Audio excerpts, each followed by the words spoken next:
সবাই কেমন আছেন? আশা করি সবাই ভালো আছেন।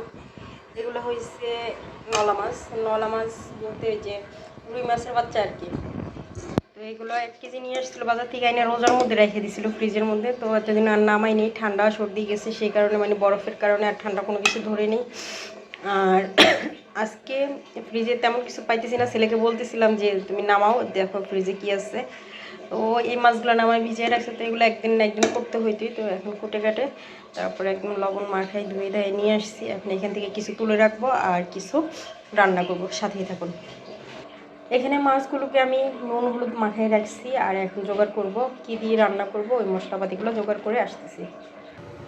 কড়াইতে তেল গরম করে নিচ্ছি, আর এখন ম্যারিনেট করা মাছগুলো একটু কড়া ভাজি করে নেবো, কারণ মাছগুলো একটু নরম হয়ে গেছে। তো একটু কড়া ভাজি না দিলে ভালো লাগবে না, তাছাড়া মাছগুলো একটু নরম আর ছোটো, সেগুলো একটু কড়া ভাজি করে মোড়া ভাজি করবো।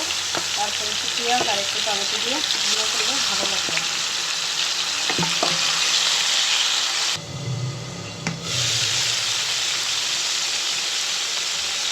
পাশের এক পাশটা ভাজা হয়ে গেছে, অন্য পাশটা উল্টাই দিব।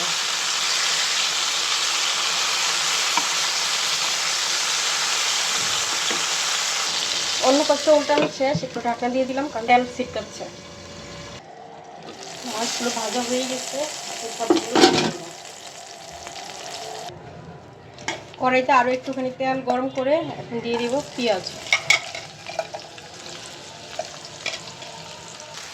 পেঁয়াজটা নরম হয়ে গেছে, আর এখন একটু করে দিয়ে দিব আদা আর রসুন পেস্ট। বেশি একটা দিব না, কারণ মাছ ছোটো ছোটো নরম। এখন দিয়ে দিব একটু পানি, মশলা দিয়ে দিচ্ছে। মশলা কষানো হয়ে গেছে, এখন দিয়ে দেবো টমেটোগুলো একটু ভালোভাবে মশলা মিক্স করে দেবো। মোটামুটি মিক্স হয়ে গেছে, আর এখন দিব হালকা ঝুলের পানি।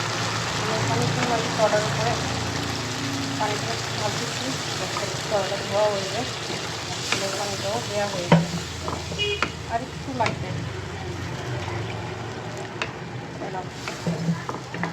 ঝোলের পানি দিয়ে একটু ঢাকনা দিয়ে দিব, বলক উঠলে তারপর মাছের পিসগুলো দিয়ে দিব। তরকারিতে বলক উঠে গেছে, এখন দিয়ে দিব মাছের পিসগুলো। মাছের পিসগুলো আর আমি একটা একটা করে দিলাম না, সবগুলো একসাথে ঢেলে দিলাম।